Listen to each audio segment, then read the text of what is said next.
The forgiveness line. When grace turns into self-betrayal. Forgiveness is one of the most beautiful gifts we can give to others and to ourselves. It keeps our hearts light, it breaks cycles of resentment, and it allows us to move forward instead of being anchored to the past. But here's the part we don't talk enough about. Being quick to forgive can also make us a prime target for being taken advantage of. When we forgive too quickly or too often without change on the other side, we risk teaching people that our boundaries don't matter, that they can keep crossing the line and we'll keep erasing it for them.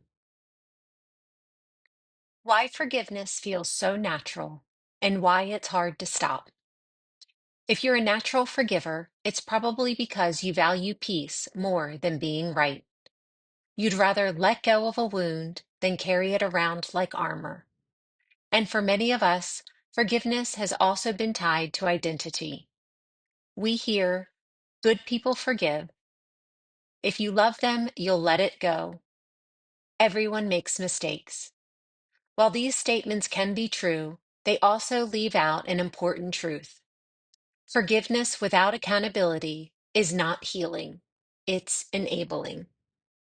The cost of endless forgiveness. When forgiveness becomes a reflex, without boundaries or standards for behavior, it can cost us self-respect. You begin to ignore your own feelings just to keep the peace. Emotional safety. You let people stay in your life who repeatedly harm you. Clarity. You can no longer tell if the relationship is healthy or if you simply numbed yourself to the pain. Forgiveness is meant to free you, not trap you in a cycle of hurt. How to know when it's time to forgive and when it's time to step back. A useful question to ask is this forgiveness bringing me peace or giving them permission? Signs it's healthy to forgive and move forward.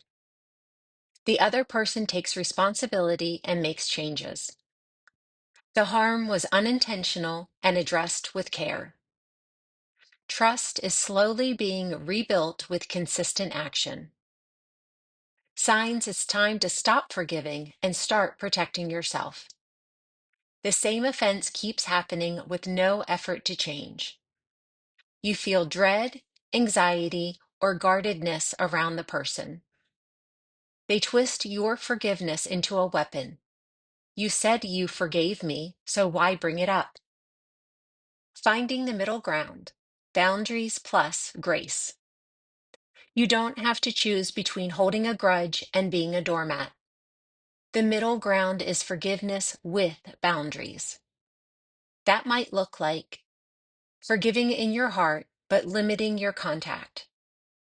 Letting go of the resentment, but ending the relationship.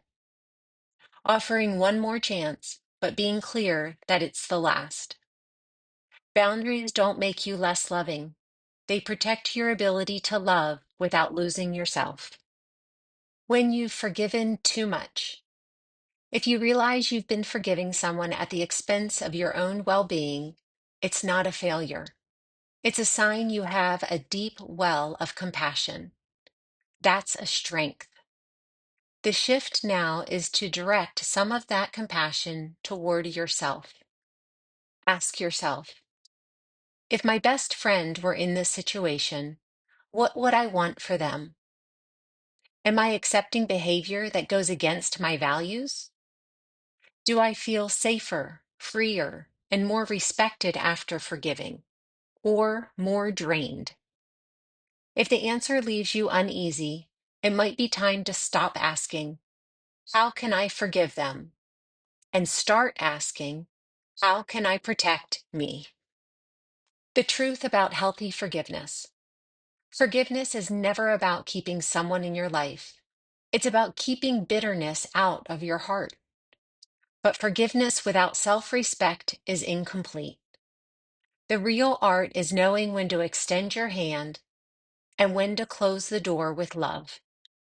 You can be a good forgiver without being endlessly available for harm.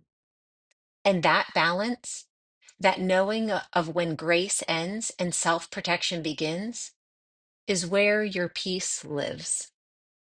If this reflection brought you a moment of peace or insight, please consider liking the video and subscribing to Purely Voiced. Your support helps this space grow and reach more hearts that need it.